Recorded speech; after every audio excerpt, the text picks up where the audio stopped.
The Rock's Smashing Machine has officially become his worst box office opening after he decided to go back to acting after not doing it for some years. And he responded by saying, quote, "You can't control box office results," end quote.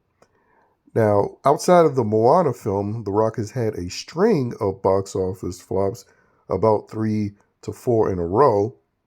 And so now it makes you wonder, will he take this opportunity to go into politics like Arnold Schwarzenegger?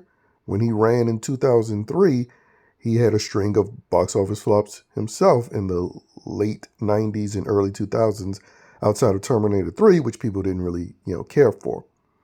And they've been talking about The Rock running for president. The Young Rock show teased him running for 2032.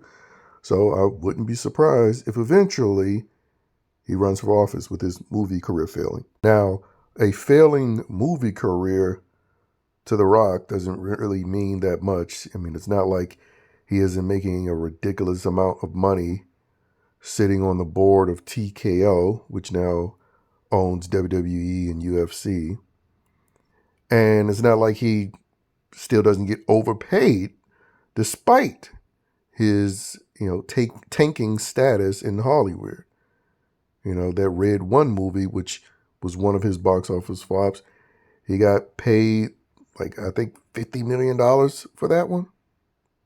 So even though career-wise, his career is going down with flop after flop after flop, financially, he's still being rewarded. And it just goes to show you it really doesn't require talent nowadays. Because again, at least in yesteryear in Hollywood, there was still this perception that you required to have some sort of talent, to earn that A-lister status and getting movie roles. In fact, like I highlighted with Arnold Schwarzenegger, when you started to actually have flop at the flop, you wouldn't get readily employed. You then had to go do supporting roles. I mean, the same thing happened with Stallone.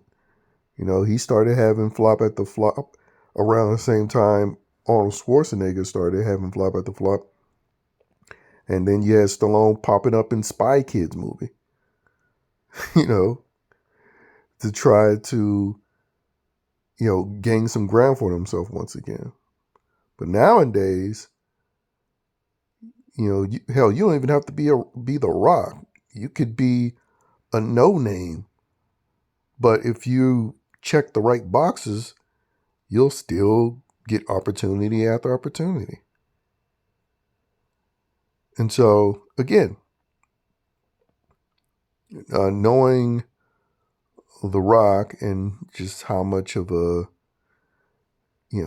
phony celebrity he is, I mean, not that all celebrities aren't phony, but he really sort of takes the cake in leaning into that, I'm a swell guy, I like everybody type persona. Having that quality, I guess that would make him perfect to eventually be Hollywood's presidential candidate in 2032. He's slimmed back down to his pre-Hollywood career size. Well, I would say his pre-Pain and Gain size, because, he did have a good chunk of years in Hollywood before he blew up for that bodybuilding movie. And then once he did that bodybuilding movie, which, he was actually good in that. But once he did that movie, he kept that size. And for the last 10 plus years, people have known him to be that huge.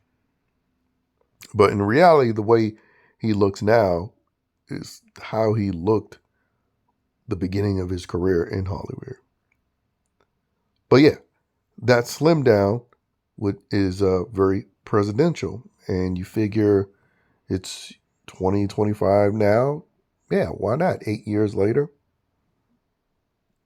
I can't imagine that his movie career is going to go up. So yeah, 8 years later, he takes on a new role.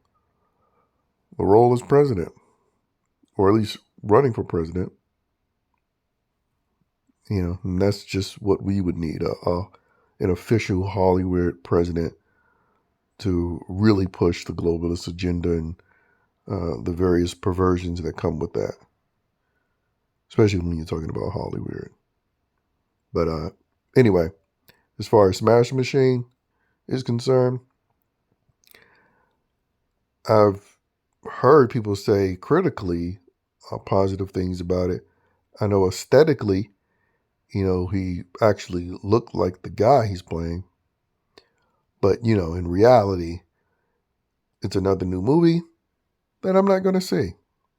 Because as I stand, years ago now, I continue to stand. Fuck Hollywood. I hope their industry dies, and I will never financially contribute to it. And I haven't even been contributing by way of watching it for free online.